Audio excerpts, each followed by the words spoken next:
Hey, what's up people? This is Zara from Kingdom 995 and in this video we are going to talk about Kingdom Transfer. So basically every 6 months the game allows you to actually switch the kingdoms and go from one kingdom to another within a certain range of the kingdoms that are available for transfer. So what you can do, you can click on your load image, go to the settings, and right here you can see this kingdom transfer interface which is only available during the transfer phase. If you click here, it will show you some prerequisites that you have to meet these conditions if you want to do the transfer. You can also see these conditions in the condition confirmation where it will show you that if you have met those conditions or not. Some conditions are basic, like you should not be a part of alliance, no troops outside the castle, or there should be no troops in the hospital. You should not be participating in any events like cross-server events like Mineral Vein or Sea, which should be handled by the COK itself. They are not going to arrange any of these events during the kingdom transfer. One thing to note here is that you should not have any civilization fortress placed. It takes like 6 to 8 hours to actually demolish that, so it's a better option to demolish that one day before the transfer. Rest of the things are common and you can do it anytime. These are some basic things. You can come here and see the details.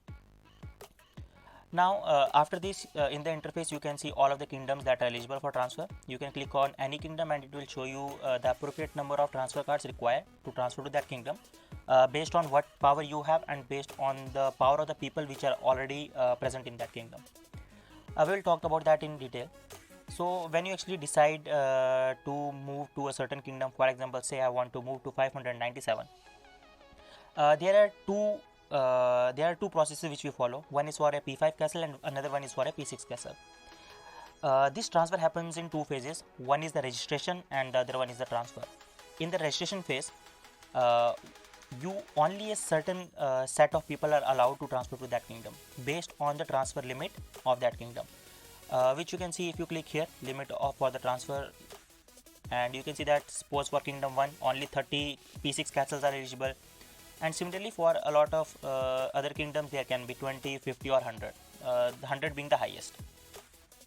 So suppose if 100 people want to, only the limit of castles that can teleport to this kingdom are only 100. How are they going to decide like who will be those 100 people? For example, suppose 200 people want to move to this kingdom. So what is the basis that these 100 would be selected to transfer here? That is the P6 registration phase. Here what you do, you register yourself for this kingdom and you will be ranked according to your base power. Base power you can easily check if you go to your Skyland, and right here you can see your base power. Like currently I am at 189 million. So I'll be ranked based on all the players that have registered for that kingdom, and if I am in the top 50, only then I would be able to transfer to that kingdom, given that the limit of the number of castles to teleport in that kingdom is 50.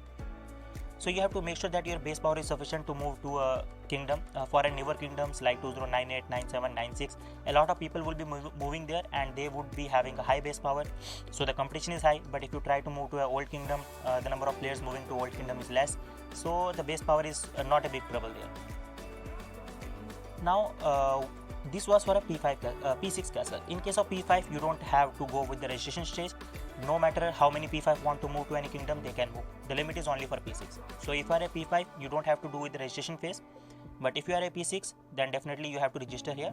And once the registration is over, it is for a 30 minutes, I guess so. There is a proper schedule like plans when would be the registration and when would be the transfer. So we can go with that. The link would be shared in the description for that. So once if you are in the top 50, you had a lot of power.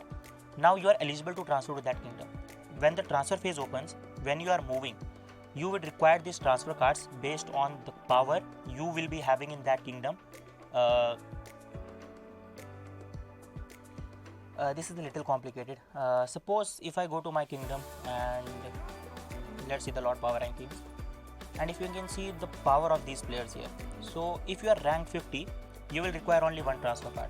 But if you are ranked more than 50, higher than 50, like if you are number 1, then you would be requiring a lot of transfer cards. So when you are actually transferring to a kingdom, you have to make sure that your current power which you are taking with you is almost similar to the player which is currently there and is ranked 50. If he is ranked 50 and your power is lower than him, you will only require one transfer card, and this is what most of the players try to do. They actually kill their troops, they remove their equipments and try to minimize their power as much as they can so that they are ranked less than 50. If you are ranked higher than 50, then definitely you will be requiring more transfer cards, The exact details for that, like if you are ranked this much and what is the number of transfer card you will require and the amount you have to spend, I will share a link for that image as well in the description. Do check that out. So this was all about the kingdom transfer and the things you need to take care of. And since I cannot see the option right now because it will start tomorrow, but tomorrow when you click on this interface, here you will see the registration option and you will see the list of all the players who are ranked in that kingdom. Definitely try to switch in all the kingdoms and see where you are eligible, because sometimes it can be like if you are selecting this kingdom you are already less than 50 rank, or you are already more than 50 rank, then try for figuring out some other options as well.